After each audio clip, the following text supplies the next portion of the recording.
ఇంట్లో మిగిలిన అన్నం ఉందా? అయితే ఈజీగా 5 నిమిషాల్లో restaurant style egg fried rice చేసుకుందామా?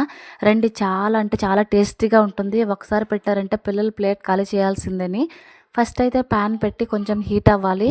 తర్వాత ఆయిల్ వేసి కొంచెం హీట్ అయ్యాక చిన్నగా గార్లిక్ చాప్ చేసి వేసుకోండి. బాగా ఫ్రై అయ్యాక ఇప్పుడు నేను చూపిస్తున్నాను కదా, మన దగ్గర వెజిటేబుల్స్ ఏముంటే అవి వేసుకోవచ్చు. నేనైతే క్యాప్సికమ్, క్యారెట్, బీన్స్ అవి చిన్నగా చాలా చిన్నగా చాప్ చేసుకోండి, చూడడానికి బాగుంటుంది. నెక్స్ట్ క్యాబేజ్ కూడా ఇలా సన్నగా తురుముకుంటే చాలా బాగా వస్తుంది. చూడడానికి కూడా చాలా కలర్ఫుల్గా ఉంటుంది కదా. ఇలా మొత్తాన్ని కట్ చేసి వాష్ చేసుకొని ఇప్పుడు మనము గార్లిక్ వేగింది కదా, అప్పుడు దీనిలో వేసుకోవాలి. చాలా బాగుంటుంది, ట్రై చేయండి. ఇది కొంచెం హై టాస్లో చేసుకుంటే చాలా బాగుంటుంది. కాకపోతే నాకు చిన్న పిల్లలు ఉన్నారు కాబట్టి నేను కొంచెం మగ్గిస్తున్నాను. దీనిలో సాల్ట్, కొంచెం కారం, పెప్పర్, నెక్స్ట్ చిన్నది గరం మసాలా లాగా కొంచెం చాలా తక్కువ వేసుకోండి, చాలా బాగుంటుంది. కొంచెం దీన్ని హై టాస్లో చేసుకుంటే రెస్టారెంట్ స్టైల్లో ఇంకా బాగా వస్తుంది. కొంచెం సబ్జీ ఉడకాలి కదా, లేదంటే పిల్లలు తినరు అని నేను కొంచెం మగ్గిస్తున్నాను. ఇక్కడ చూసారా, ఉదయంది రైస్ ఎవరో తినకపోయేసరికి నేను ఇలా చేశాను. మొత్తం కంప్లీట్ అయిపోయింది, ఇంకా కావాలన్నారు తెలుసా.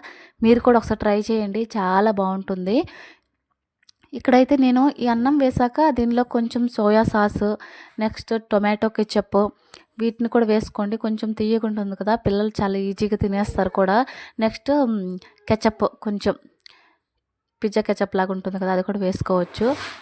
ఇది వేసుకున్నాక బాగా మిక్స్ చేసుకోండి. కొంచెం మనకి ఇది ఉంటుంది కదా పాస్తా మసాలా, అది కూడా కొద్దిగా వేసుకోండి, బాగాలే ఉంటుంది. కొత్తిమీరతో గార్నిష్ చేసుకుంటే సరిపోతుంది. ఇది వెజిటేబుల్స్ వాళ్ళు తినేవచ్చు. నెక్స్ట్ నేను ఎగ్ ఫ్రైడ్ రైస్ చెప్పాను కదా, ఇప్పుడు ఎగ్ ఒక ప్యాన్ పెట్టి కొంచెం హీట్ అయ్యాక ఆయిల్ వేసుకొని హీట్ అయ్యాక నెక్స్ట్ నేను 4 ఎగ్స్ వేసుకున్నాను. ఫస్ట్ ఒక ఎగ్ వేసాను, తర్వాత 3 ఎగ్స్ వేసుకున్నాను. ఇక్కడ ఒకేసారి వేసుకోవచ్చు, వెంటనే వేసేయాల్సి వచ్చింది. ఇక్కడ దానిలో ఉప్పు, కొంచెం కారం వేసుకొని బాగా స్క్రాంబుల్ చేసుకోవాలి. దీన్ని మొత్తం ఫ్రైడ్ రైస్లో మిక్స్ చేసుకుంటే సరిపోతుంది. నేనైతే సపరేట్గా ఎందుకు చేశానంటే నేను నాన్ వెజ్ తిన్నాను, అందుకని నా కోసం అట్లా, పిల్లల కోసము మా హస్బెండ్ కోసం ఇలా చేశాను. చాలా బాగా వచ్చిందండి, మీరు కూడా ట్రై చేయండి. ఎలా వచ్చిందో కమెంట్ చేయడం మర్చిపోవద్దు. ఇలాంటి ఈజీ రెసిపీస్ కోసం మన హన్విక ఆదిత్య వ్లాగ్స్ని సబ్స్క్రైబ్ చేసుకోండి, లైక్ చేయండి, షేర్ చేయండి, కమెంట్ చేయడం అస్సలు మర్చిపోవద్దు. Thank you for watching. Bye bye.